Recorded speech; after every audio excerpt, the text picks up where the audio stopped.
Jai Sairam, welcome back to my channel. இன்றைக்கி இந்த பதிவில் சிவலிங்கம் வழிபாடை பற்றி தான் ஷேர் பண்ண போகிறேன். நமக்கு நிறைய கனவுகள், நிறைய பிரார்த்தனைகள், ஆசைகள் இருக்கும். அது எல்லாமே நிறைவேறதுக்கு நாம் சிவலிங்கத்துக்கு எதை படைச்சு வழிபட்டோம் அப்படின்னா நம்மளுடைய ஆசைகள் எல்லாமே நினைவாகும் அப்படின்றத பற்றி இந்த பதிவில் பார்க்கலாம்.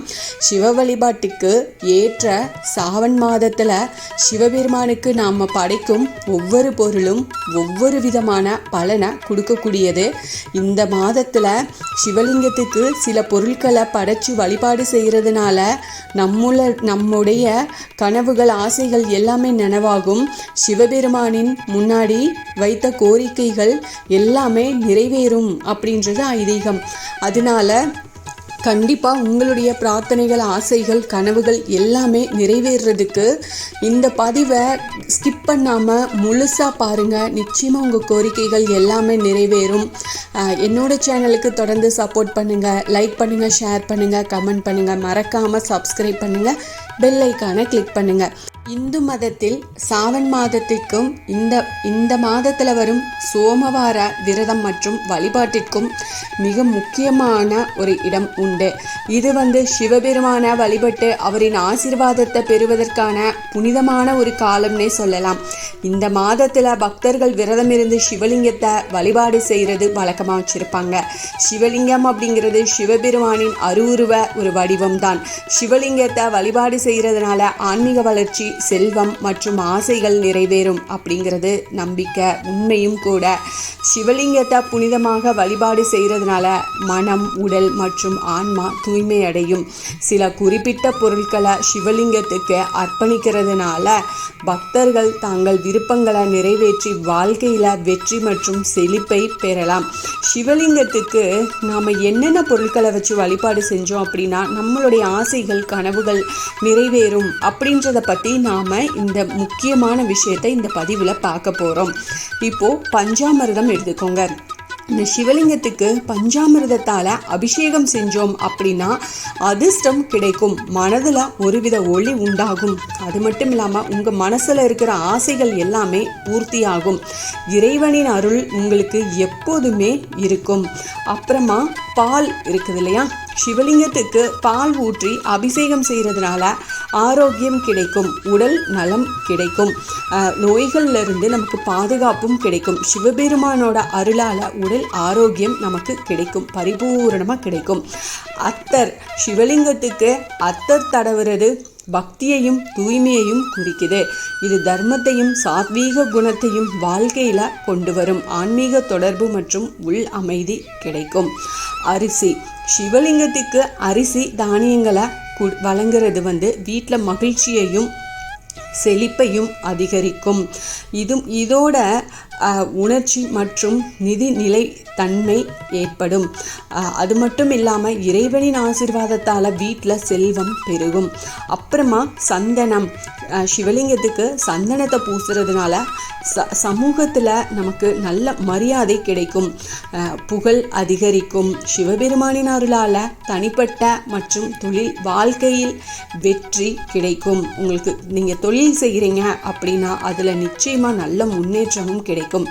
அப்புறமா நெய்யால் சிவலிங்கத்துக்கு அபிஷேகம் செய்யும்போது உங்களுக்கு வலிமை அதிகரிக்கும், உங்களுக்கு ஒரு ஆளுமை கிடைக்கும்.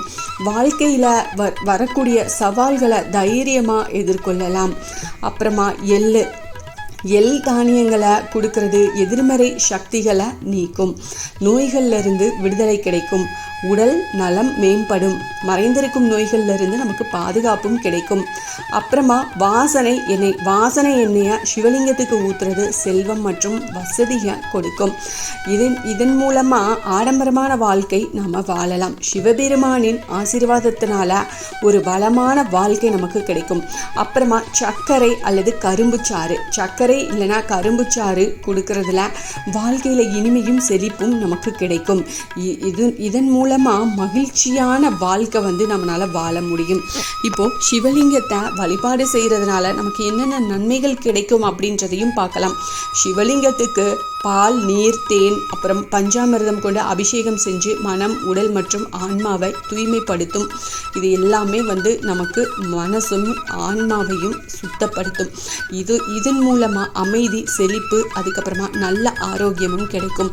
ஓம் நமச்சிவாய இது போன்ற மந்திரங்களை உச்சரிக்கிறதுனால எதிர்மறை சக்திகள் நீங்கும், உள் வலிமை அதிகரிக்கும். இந்த மாதம் ஆசைகளை நிறைவேற்றுவதற்கும் மன தெளிவு பெறுவதற்கும் ஆன்மீக வளர்ச்சி அடைகிறதுக்கும் ஏற்றதாக இருக்கு. வில்வ இலைகளை வழங்குறது, விளக்குகளை ஏற்றுறது மற்றும் சாத்வீக வாழ்க்கை முறையை பின்பற்றுறது இறைவனுடன் தொடர்பை வலுப்படுத்தும். கர்ம வினைகள் குறையும். இந்த நேரத்தில் சிவலிங்கத்தை வழிபாடு செய்கிறது ஒரு சடங்கு மட்டும் இல்லை, இது தெய்வீக மாற்றத்திற்கான ஒரு பாதைன்னே சொல்லலாம். இதன் மூலம் சிவபெருமானின் ஆசீர்வாதம் பரிபூரணமாக நமக்கு கிடைக்கும். நீங்கள் வீட்டில் சிவலிங்கம் வச்சிருக்கிறீங்க அப்படின்னா இந்த சொன்ன பொருட்கள் வச்சு உங்களுக்கு என்ன தேவையோ, என்ன உங்களுக்கு காரியம் நடக்கணுமோ அதுக்கு உண்டான பொருட்களை வச்சு நீங்கள் அபிஷேகம் செய்யுங்க. இல்லை எங்கள் வீட்டில் சிவலிங்கம் இல்லை அப்படின்னா கோவில் உங்கள் வீட்டுக்கு பக்கத்துலேயே எங்கேயோ சிவன் கோயில் இருக்குது அப்படின்னா அந்த பொருட்களை அங்கே நடக்கிற அபிஷேகத்துக்கு தாராளமாக வாங்கி கொடுக்கலாம். வாங்கி கொடுத்துட்டு அந்த அபிஷேகத்தை கண்குளிர பார்த்துட்டு உங்களுடைய பிரார்த்தனை என்னவோ அதை மனதார பிரார்த்தனை செஞ்சுட்டு வாங்க. இது முடிஞ்சால் ஒவ்வொரு திங்கட்கிழமையும் அதே மாதிரி செஞ்சுட்டு வாங்க.